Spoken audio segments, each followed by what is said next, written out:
Hello everyone, study with us में आपका स्वागत है। और आज इस वीडियो में हम पॉसिबिलिटी से रिलेटेड कुछ क्वेश्चंस करेंगे। सिलॉक्स का पहले भी मैंने 2 वीडियो जो है बनाया था, जिसमें आपको मैंने बेसिक जो रूल्स होते हैं वो आपको बताए थे। तो आज पॉसिबिलिटी से रिलेटेड जो इम्पोर्टेंट फैक्ट्स होते हैं वो मैं आपको बताऊंगा, ताकि आप इसे ईजिली सॉल्व कर सकें। तो ये जो वीडियो है ये काफ़ी इंपॉर्टेंट है। अगर आप लोग तैयारी कर रहे हैं SSC CGL, SSC CHSL, RRB NTPC group D की, या फिर UGC नेट की, इन सभी एग्ज़ाम्स में जो क्वेश्चंस हैं वो सिलॉक्स से पूछे जाते हैं। तो अगर आपने वो 2 वीडियो नहीं देखे हैं पहले के, तो उसे देख लें, क्योंकि उसे देखने के बाद ही आप इसे अच्छी तरह से समझ सकते हैं। तो शुरू करते हैं। ओके, आपको कुछ बेसिक्स रूल जो हैं वो आपको याद रखने हैं अगर आप लोग क्वेश्चंस को सॉल्व करना चाहते हैं। तो यहाँ एक डायग्राम दिया हुआ है, आप देख सकते हैं इसे, जहाँ पर ABCD दिया हुआ है। तो ये जो चीज़ है यहाँ पर मैंने लिख रखी है। मैंने पहले वाले वीडियो में आपको 2 बर्तन का उदाहरण देके समझाया था, तो उसी से ही रिलेटेड है ये कि सभी A जो है वो सभी B हो सकता है। यानी जो A है वो B में पूरी तरह से जा सकता है, और B जो है पूरी तरह में C में जा सकता है, और C जो है पूरी तरह से वो D में जा सकता है। ठीक है ना। तो ये बेसिक रूल है। बाहर की तरफ की हम बात कर रहे हैं, ठीक है ना। बाहर की तरफ अगर हम बात करें डायग्राम्स में, तो इस तरीके से होता है, ठीक है ना। A पूरी तरह B में जा सकता है, B पूरी तरह C में जा सकता है, और C D में पूरी तरह से जा सकता है, ठीक है ना। लेकिन अगर हम अंदर की तरफ बात करें, यानी कि अंदर की तरफ जाने की बात करते हैं, तो कुछ ही हिस्सा जो है वो जा सकता है। जैसे कि D ये बाहर वाला है, तो D को अगर C में डाला जाए तो वो सभी नहीं जा सकता, ये सिर्फ D का कुछ ही हिस्सा जो है वो C में जा सकता है। ठीक उसी प्रकार से C का कुछ ही हिस्सा जो है बस B में जा सकता है, B का भी कुछ ही हिस्सा जो है वो A में जा सकता है, और D का कुछ हिस्सा ही सिर्फ A में आ सकता है। तो ये जो बेसिक चीज़ है वो आपको याद रखनी है अगर आप लोग सॉल्व करना चाहते हैं तो। ओके नेक्स्ट, अब ये जो रूल्स है इसे भी आपको याद रखना है कि अगर इस टाइप का आपका वेन डायग्राम बनता है, ठीक है ना। यहाँ पे देखिए 3 सर्कल दिए गए हैं, और तीनों सर्कल के बीच में एक सर्कल, 2 सर्कल के बीच में एक सर्कल दिया हुआ है। तो 2 सर्कल के बीच के सर्कल में ये जो लाइन दिख रही है ये इंडिकेट कर रही है कि इसका, यानी अगर मैं इसे A मान लूँ, और इसे मैं B मान लूँ, और इसे मैं C मान लूँ, तो ये दिखा रही है कि A और B का किसी प्रकार से कोई रिलेशन जो है वो नहीं बन सकता है। तो याद रखें, अगर आप वेन डायग्राम बना रहे हैं और आपका डायग्राम कुछ इस तरीके का बनता है, तो इसका मतलब ये होता है कि A का B से कोई रिलेशन नहीं है। अगर अब इसमें क्या है, A का B से रिलेशन है क्योंकि ये यहाँ से लग रहे हैं, जब और C का B से रिलेशन है, लेकिन A का B से कोई रिलेशन नहीं है, ठीक है ना। तो ये जो मैंने ड्रॉ कर रखी है लाइन, ये दिखाती है कि A का B से कोई रिलेशन नहीं है। तो ये चीज़ आप याद रखें। आपका अगर वेन डायग्राम ऐसे बनता है तो इसका मतलब ये है कि A और B सेपरेट हैं, ठीक है ना। ओके, अब तीसरा रूल जो आपको याद रखना है पॉसिबिलिटी में, ये काफ़ी इंपॉर्टेंट है कि हम लोग इस अगर पॉसिबिलिटी से रिलेटेड जो है कंक्लूजन दिया जाता है हमें, तो हम लोग क्या करते हैं, वेन डायग्राम को मॉडिफाई करते हैं। मॉडिफाई कैसे करते हैं ये देखें। अब इसके अंदर मैंने आपको बताया कि जब इस तरह की लाइन आप में अगर वेन डायग्राम बनाते हैं और इस तरफ की लाइन बनती है, तो उसका मतलब ये है कि अब ये वाला गोला जो है ये B है, और ये वाला जो है ये C है। तो इसका मतलब ये है B का C से कोई रिलेशन नहीं बन सकता, ठीक है ना। ये बिल्कुल ही फैक्ट है, इसे आप याद रखें कि ये जो लाइन ड्रॉ करी गई है बीच में, तो ये दर्शाती है B का C से कोई रिलेशन नहीं बन सकता है, जबकि B का रिलेशन D से बन सकता है, ठीक है ना। ये पॉसिबिलिटी जो है ये हो सकती है अगर हम लोग मॉडिफाई करें इस वेन डायग्राम को। तो A का रिलेशन D से बन सकता है, A का रिलेशन C से भी बन सकता है, लेकिन B का रिलेशन C से नहीं बन सकता, ठीक है ना। क्योंकि यहाँ देखिए लाइन जो मैंने ड्रॉ की है ये दिखा रही है कि इसका रिलेशन नहीं बन सकता।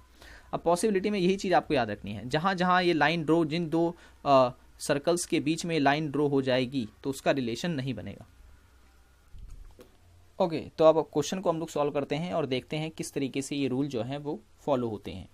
तो यहाँ देखिए आप, पहले हम लोग वेन डायग्राम बनाएंगे, और वेन डायग्राम में मैंने आपको बताया था कि सबसे पहले हम ऑल वाले डायग्राम बनाते हैं, फिर हम सम वाले बनाते हैं, और फिर हम नॉट वाले डायग्राम ड्रॉ करते हैं।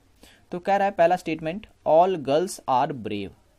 तो मैं पहले यहाँ गर्ल्स बनाता हूँ, गर्ल्स आर ब्रेव, ठीक है ना, ये सारी की सारी ब्रेव हैं, ठीक है ना, तो यहाँ मैंने लिख दिया ब्रेव, ठीक है ना। अब यहाँ फिर से ऑल वाला स्टेटमेंट पे आएंगे हम लोग, all cats are pen, all cats are pen, यहाँ कैट है और sorry cat, all cats are pen, ये मैंने पी लिख दिया शॉर्ट में, ठीक है ना। अब नो वाला स्टेटमेंट क्या बोल रहा है, no brave is a cat, अब ये जो ब्रेव है वो कैट नहीं है, ठीक है ना, तो ये चीज़ आप याद रखें। अब देखें, ये हमारा वेन डायग्राम तैयार हो गया और अब इसी के बेस पे हमें कंक्लूजन जो है अपने चेक करने हैं। तो पहला कंक्लूजन कहता है कि no pen is a girl, no pen is a girl, देखिए पेन ये है और गर्ल यहाँ है, तो क्या इनका और इनका कोई रिलेशन बन रहा है, तो बिल्कुल नहीं बन रहा है, तो ये सही कह रहा है कि हाँ भाई कोई भी पेन जो है वो लड़की नहीं है। ओके, दूसरा निष्कर्ष देखते हैं, कंक्लूजन देखते हैं, all brave being a pen, मतलब कि जो ब्रेव हैं वो पेन हो सकते हैं। अब देखिए यहाँ पर अभी पॉसिबिलिटी आ गई कि क्या ये जो ब्रेव हैं सारे के सारे ये पेन हो सकते हैं, तो मैंने बताया था कि इनका और इनका रिलेशन हो सकता है, लेकिन ये जो जहाँ पर ये ड्रॉ हो जाए, ये लाइन सी आ जाए, तो वहाँ पर कोई रिलेशन नहीं बन पाता है। तो ब्रेव पेन हो सकते हैं, तो ये बिल्कुल हो सकते हैं, ये भी सही है निष्कर्ष। नेक्स्ट है all girls being pen is a possibility. अब यहाँ पर क्या है कि ये जो लड़कियाँ हैं ये पेन हो सकती हैं, ठीक है ना। अब जो लड़कियाँ हैं ये पेन हो सकती हैं, तो मैंने बताया था कि जी हाँ इनका और इनका रिलेशन भी जो है वो बन सकता है, जबकि ब्रेव और कैट का रिलेशन नहीं बन सकता यहाँ पर, तो ये भी हमारा जो है वो सही होगा। देखिए यहाँ पे हम पॉसिबिलिटी की बात कर रहे हैं, ठीक है ना। तो इसका अब जो क्वेश्चन है तो इसका आंसर हो जाएगा कि कंक्लूजन पहला, दूसरा और तीसरा तीनों ही जो है फॉलो करता है, ठीक है ना। Okay, next question. अब इस क्वेश्चन में क्या है कि यहाँ पर कोई भी वस्तु नहीं दी गई है, कोई भी वस्तु या व्यक्ति को नहीं दिया गया, यहाँ ए बी बी सी और डी करके जो है वो इंडिकेट किया गया है। तो सबसे पहले हम ऑल वाला बनाएंगे, ऑल ए आर बी, यानी ऑल ए जो है ये बी है, ठीक है ना, ऑल ए जो है ये बी है, और उसके बाद बोल रहा है कि सम D R A, some D R A, यानी कि यहाँ पर सम डी आर ए, ठीक है ना, ये हो गया। अब उसके बाद क्या बोल रहा है कि नो बी इज अ सी, अब यहाँ पर आएगा सी, ठीक है ना। अब ये किससे अलग है, तो याद रखिए ये बोल रहा है नो बी इज अ सी, यानी कि कोई भी बी जो है वो सी नहीं है, तो बी और सी का किसी भी कीमत पर रिलेशन जो है वो नहीं बन सकता। ओके, अब निष्कर्ष चेक करते हैं, कंक्लूजन, कि all a being D is a possibility, ठीक है ना, all a being D is a possibility, मतलब कि ए जो है वो डी हो सकते हैं, तो ए जो है वो डी, ऑब्वियसली यहाँ देखें यहाँ रिलेशन बन रहा है, तो ये तो सही बोल रहा है, हाँ भाई ए जो है वो डी हो सकते हैं। ओके, अब दूसरा देखते हैं, all B being D is a possibility, जो बी हैं वो डी हो सकते हैं, क्या ये सही है, तो बिल्कुल सही है, सही बोल रहा है, क्योंकि यहाँ देखें ये जो है इसका रिलेशन बन रहा है और डी से, ठीक है ना, बी और डी का यहाँ पर रिलेशन बन रहा है, तो इस तरीके से ये जो कंक्लूजन है ये भी सही है।